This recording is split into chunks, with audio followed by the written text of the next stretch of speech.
출애굽기 20장 12절과 에베소서 6장 1절에서 3절을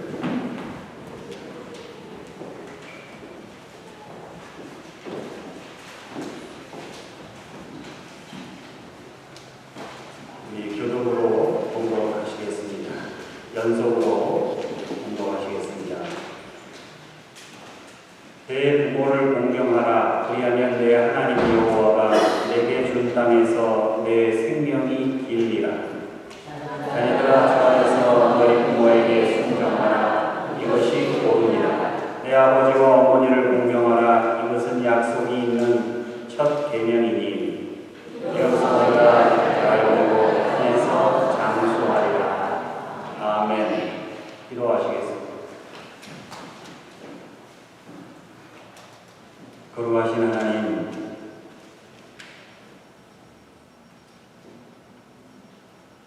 부모님을 통하여 계시하신 그 하나님의 사랑을 깊이 묵상하고 깨닫고 감사하는 이 시간 되게 하여 주시옵소서.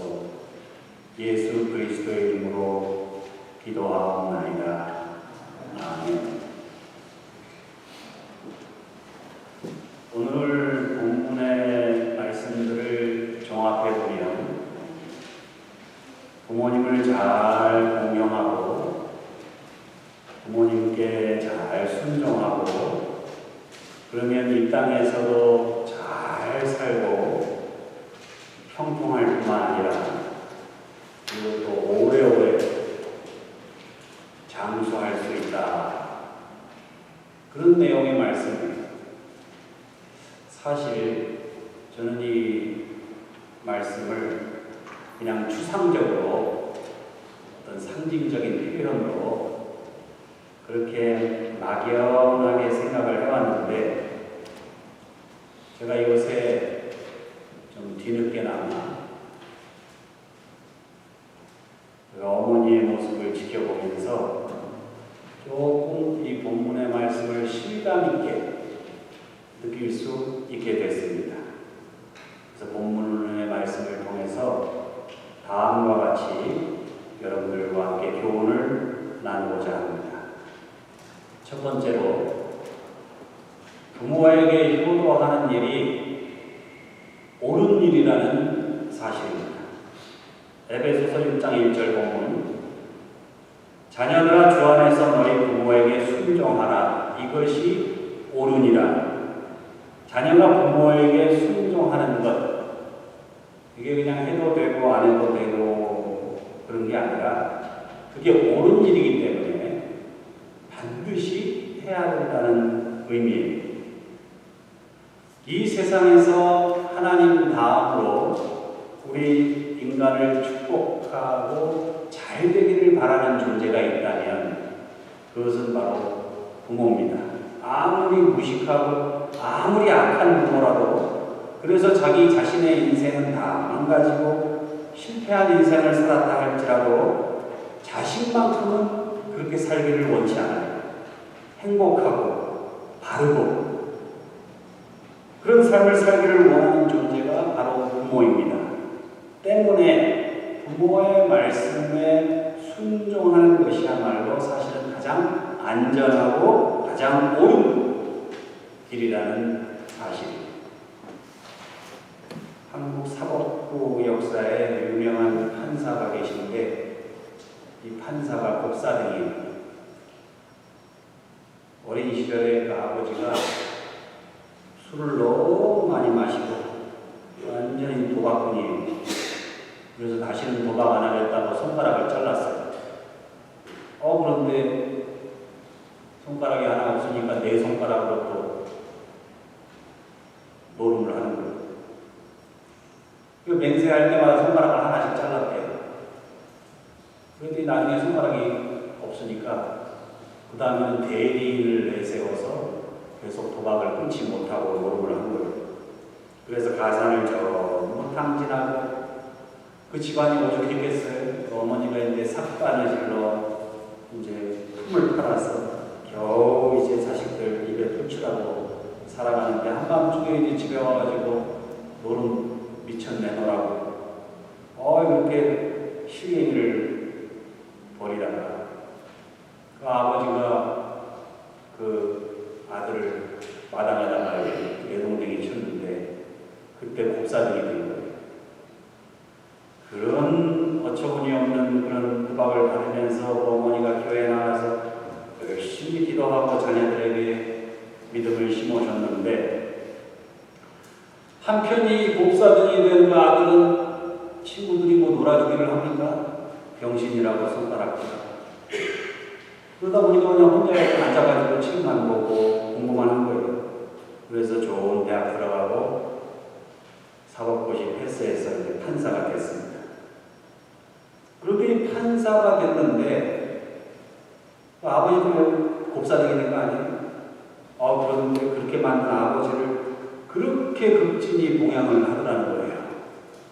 어처구니가 없을 만큼. 그래서 사람들이 물어봤어요. 아무리 아버지라도 그 노름꾼 아버지 때문에 당신 어머니가 그렇게 고생하고 당신은 곱사등 되고 그런데 무슨 효도할 의무가 있냐? 그러자 그 판사가 효도란 상황과 조건과는 상관없이 그렇게 하는 게 옳은 일이기 때문에 제가 하는 겁니다. 그렇게 제가 신앙생활을 했습니다.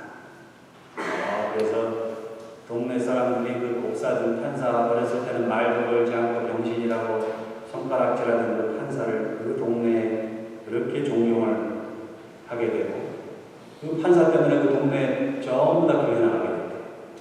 판사의 그 행동이 너무 존경스러웠어요. 마태복음 15장 4절에 보면은 하나님이 이르셨을 때 내 부모를 공경하라 하시고 또 아비나 어미를 회방하는 자가 있으면 반드시 죽으리라 하셨거늘. 이 말은 뭐냐면 부모에게 반하는 자는 죽여라 이 말입니다. 여러분 우리는 유교가 효도를 강조한다고 생각하는데 유교는 아무것도 아니에요. 효도 안 하는 자식을 죽이라는 기독교는 그런 종교예요. 아주 무서운 신앙이고 신명기 11장 20절에 보면 자녀가 부모를 거역하면 잡아다가 장로들에게 데려가서 부모가 증인을 쓰면 성 모든 사람들을 그를 돌로 쳐 죽이라 이렇게 되어 있습니다. 잠언 30장 17절에 아비를 조롱하며 어미 순종하기를 싫어하는 자의 눈은 골짜기의 까마귀에게 쪼이고 독수리 새끼에게 먹히리라. 정말 무서운 얘기죠. 그런데 그 모든 성경 구절을 가만히 살펴보면 그 부모가 어떤 부모인지는 나와 있지 않아요. 훌륭한 부모에게 순종하라, 도덕적인 부모에게 순종하라, 인격적인 부모에게 순종하라, 많이 공부한 부모에게 순종하라, 재산 많이 물려주는 부모에게 순종하라 이런 말씀이 아니에요. 그냥 부모에게, 아비와 어미에게 순종하라. 방점이 순종에 찍혀 있습니다.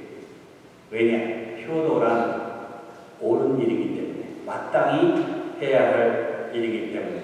아브라함이 이삭을 번제로 바치려고 그러는데 당시 이삭은 20세 전후 청년이고 아브라함은 120세 노인이에요. 아브라함이 아들아, 하나님이 너를 제물로 바치라 했으니 이제 너를 바쳐야 되겠는데 자 장작더미 위에 올라가서 누워라. 그러면은 우리 같으면은 아빠 노망 드셨어요? 아버지를 힘으로 제압할 수 있죠? 얼마든지. 근데 그 말 듣고 장작더미에 올라간 게 이삭입니다. 효도가 옳은 일이 마땅히 해야 할 일이기 때문에 부모에게 효도하는 옳은 일에 참여하심으로 행복하게 사시고 거기에 더불어 전도의 열매까지 맺으시는 여러분과 저와 되시기를 주님의 이름으로 축원합니다. 두 번째, 부모에게 효도하는 사람이 형통한다는 사실입니다. 에베소 6장 3절이죠. 이로써 내가 잘 되고 땅에서 장수하리라. 부모님께 효도하고 부모님을 행복하고 편안하게 잘 모시는 자식들이 잘 된다는 말이 경제적으로도 그렇고 정신적으로도 그렇고 사회적으로도 그렇고 한 3, 4년 전에 미국의 어느 시골 마을에 아들을 데리고 삭반의 집에서 살아가는 가난한 여인이 하나 있었습니다. 그 여인의 아들이 어머니 고생하는 게 불쌍하기도 하고 또 어머니 문에 좀 보답을 하겠다는 심정으로 공부를 열심히 해서 고등학교를 수석으로 졸업하게 됐어요. 그런데 이 어머니가 가난하고 또 일해야 되니까 졸업식에 뭐 마땅히 입고 갈 만한 옷이 없는 거예요. 그래서 초라한 모습으로 이제 졸업장에 가야 되는데 가면은 혹시 아들한테 망신거리가 되지 않을까. 그래서 아들한테 핑계를 댔어요. 야, 나 갑자기 급한 일이 생겨서 네 졸업식에 못 가겠으니 네가 이해해라. 이렇게 핑계를 대는데 아들이 그 눈치를 챘는지 어머니가 졸업식장 안 오면 나도 안 가겠다. 그렇게 때를 써가지고 하는 수 없이 어머니가 난무한 옷을 입고 졸업식장에 갔어요. 사람들의 눈에 띌까봐 운동장 한 구석에 쪼그리고 앉아가지고 눈치를 살피고 있었는데 한국이나 미국이나 가난한 어머니들은 다 이런 신생 모양이에요. 졸업식이 시작되고 이제 수석 졸업을 하게 된 아들이 금메달을 따게 됐는데 박수를 우레와 같은 박수를 받으면서 그 아들이 반상에서 걸어 내려와가지고 저 구석에 있는 어머니한테 와가지고 그 메달을 걸어주는 거예요. 그러면서 어머니 감사합니다. 어머니가 계시지 않았다면 지금의 저는 있을 수 없었겠지요. 제 영광의 주인공, 이 메달의 주인공은 어머니입니다.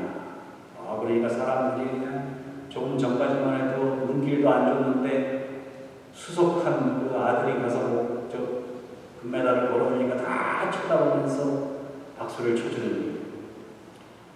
이 아들이 이제 대학에 들어가서 공부 열심히 해서 미국의 제28대 대통령이 되죠. 누굽니까? 우드로 윌슨 대통령이에요. 그래서 자기 어머니를 생각하면서 이 세상의 어머니를 귀히 여기고 우리 미국인들이 잘 살려면은 어머니를 공경해야 된다. 이래가지고 5월 두 번째 주일을 어머니 날로 제정을 했잖아요. 1914년입니다. 그게 우드로 윌슨 대통령. 그렇게 효심이 가득해가지고 미국이라는 나라, 그때 얼마나 어려웠습니까? 세계대전이 시작되고 그 어려운 미국을 잘 이끌어서 강대국으로 만들게 되는 그게 그 우드로 윌슨 대통령의 효심부터 시작됐다는 이 효심이 있으니까 가정도 잘 되고 개인도 잘 되고 나라도 잘 되고 내게 주신 부모님께 순종하고 공경하는 것. 여러분 우리 부모를 선택해서 이 자리에 오신 분 계세요? 이 부모라면 자격이 있어. 이렇게 해서 이 세상에 오신 분 없잖아요. 부모는 내가 정한 게 아니라 좋은 부모든 나쁜 부모든 하나님이 정해주신 거예요. 그래서 그 하나님이 정해주신 부모에게 순종하고 공경하는 게 하나님을 섬기는 게 된다는 겁니다. 혹시 부모님이 돌아가신 경우에 그 효도의 폭을 좀 넓혀서 어르신들을 잘 섬겨야 됩니다. 디모데전서 5장 1절에 보니까 늙은이를 꾸짖지 말고 원하게 아비에게 하듯하며 이렇게 기록하고 있습니다. 여러분 효자 효녀가 많은 교회가 복을 받아요. 효자 효녀가 많은 사회가 복을 받아요. 통계를 보면요, 노인들을 정책적으로 잘 공경하는 사회가 선진국이고 강한 나라가 됩니다. 부자 나라가 됩니다. 돈이 남아 돌아서 노인 복지를 잘하는 게 아니라 노인 복지를 잘 하다 보니까 그렇게 강대국이 되고 선진국이 된 거예요. 통계적으로 부모님께 효를 다하심으로 하나님의 축복을 받아 개인적으로 또 가정적으로 사회적으로 형통하시기를 주님의 이름으로 축원합니다. 마지막으로 세 번째, 부모에게 효도하는 사람들이 장수한다는 사실. 출애굽기 20장 12절, 내 부모를 공경하라. 그리하면 내 하나님 여호와가 내게 준 땅에서 내 생명이 길리라. 옛날 사람들이 늙으신 부모님께 효도하는 길이 뭐냐면은 거동이 이제 늙으시면 거동이 불편하니까 어디 가고 싶은 데를 못 가잖아요. 근데 옛날에는 뭐 자동차가 있으니까 뭐가 있습니까? 그러니까 이제 부모님을 이제 지게에 태워가지고 시장에도 나가고 농사철에는 들판에 이렇게 모셔다 드리기도 하고 금강산 구경도 하고 지게에 태워서 그걸 최고의 효도로 여기던 그런 시절이 있었죠. 그래서 여러분 한자에서 효자를 보면 어떻게 되어 있습니까? 아들 위에 부모가 있죠. 아들 위. 이게 그게 뭐냐면은 아들이 지게를 지고 부모님을 태우고 다니는 것을 상징하는 거예요. 그런데 말이에요. 그 늙으신 부모님 지게 태워가지고 여러분 상상을 해보셨어요? 지게 태워서 여러분 한 발자국이라도 가보실 수 있으시겠어요? 그 부모님을 지게 태우고 부모님 장에 모시고 나가려면 열심히 운동해야 됩니다. 아들이. 다리에 힘이 없으면 모시고 나갈 수가 없어요. 허리에 힘이 없으면 부모님을 지게에다 모시고 그렇게 여기저기 다닐 수가 없다. 그래서 건강관리를 해야 됩니다. 아들이. 건강관리를 열심히. 그래서 자연히 부모를 그렇게 공경하면 아들은 자연히, 자식들은 자연히 오래 살게 되는 거예요. 이게 과학적인 분석이에요. 제가 그걸 실감을 했어요. 저희 어머니가 파킨슨 때문에 행동에 제약이 많으시거든요. 그래서 주로 휠체어에 계시는데, 근데 그 휠체어 끄는 것도 힘듭니다. 조그만 오르막이 있으면 휠체어 끌고 나면 땀이, 진땀이 나요. 그러니까 이게 힘든 일이기 때문에 우리 일하시는 분들이 또 이제 저희 어머니 돌보시는 분이 한 분인데 두 분을 돌보거든요. 환자 두 분을. 그러니까 저희 어머니만 모시고 이렇게 휠체어 끌고 나갈 수가 없는 거예요. 그리고 한번 나가려면 절차가 복잡합니다. 옷 입혀야죠. 양말 신겨야죠. 그러니까 여유 있게 휠체어를 끌고 나가서 이렇게 할 수 있는 그런 형편이 안 돼요. 그런데 이제 저희 어머니가 제일 좋아하는 게 뭐냐면은 그 페어몬트 하스피털에 채플이 있거든요. 예배당이 조그마한 예배당이 아주 예쁜 예배당이 있어요. 거기 가서 기도하는 걸 좋아하신다고. 근데 거기 가려면 오르막이 있고 내리막이 있고 턱을 몇 개 지나야 되고 복잡하거든요. 거기 양말 신기고 운동화 신기고 휠체어 태워가지고 언덕길을 오르고 내리고. 그 제가 체력이 딸리는 거예요. 체력이. 그래가지고 제가 아령 운동을 시작했어요. 아령. 그래서 매일 제가 300번씩 아령 운동을 합니다. 부모가 좋아하는 일을 해드리려면 자식이 힘이 있어야 돼요. 그 힘을 키우려면 그 힘이 저절로 생기지 않아요. 그러니까 부모한테 힘을 효도를 하려면 힘을 키우기 위해서 노력을 한단 말이죠. 그러니까 부모님 덕분에 제가 운동하게 생겼으니까 적어도 몇 달은 더 살 거 아니에요. 그러니까 장수하게 되는 거예요, 제가. 여러분, 이게 과학적인 거예요. 성경 말씀이 제가 보기에는 아주 과학적이에요. 여러분 주변에 효도하는 가정들을 한번 보세요. 할머니, 할아버지 모시고 사는 집들을 가만히 보면 다 대체로 장수 집안이에요. 왜 그럴까요? 자식들이, 손자들이, 손녀들이 부모가 늙고 할머니, 할아버지가 병들어 가시는 모습을 보면서 나이 듦이라는 게 뭔지, 어떻게 늙어가야 하는지, 어떻게 건강관리를 해야 되는지 그런 거를 실제 몸으로 경험하고 체득할 수 있다는 사실이에요. 여러분, 대부분의 질병이 다 유전적인 요인이 크거든요. 그러니까 부모님이 앓던 병을 내가 앓게 된다고요. 거의 그렇습니다. 거의. 부모님이 앓던 병으로 자식을 따주는 거예요. 사실. 그런데 자식이 부모를 옆에서 보시면서 돌보다 보면 나중에 내가 어떻게 늙어가야 될지를 미리 체득할 수 있어요. 미리 준비하게 될 수 있어요. 그래서 효도하는 집안이 장수합니다. 효도는 하나님이 명하신 옳은 일이기 때문에 해야 합니다. 효도하는 사람이 축복받고 형통하게 됩니다. 효도하는 사람이 장수합니다. 효도를 통해 자신도 축복받고 주변에서 존경도 받고 거기에 전도의 열매까지 맺으시는 여러분과 저가 되시기를 어려서부터 소년 가정을 부양하고 십자가에 달리시면서까지도 어머니를 염려하신 효자로 이 세상을 사셨던 우리 주 예수 그리스도의 이름으로 축원합니다. 기도하시겠습니다.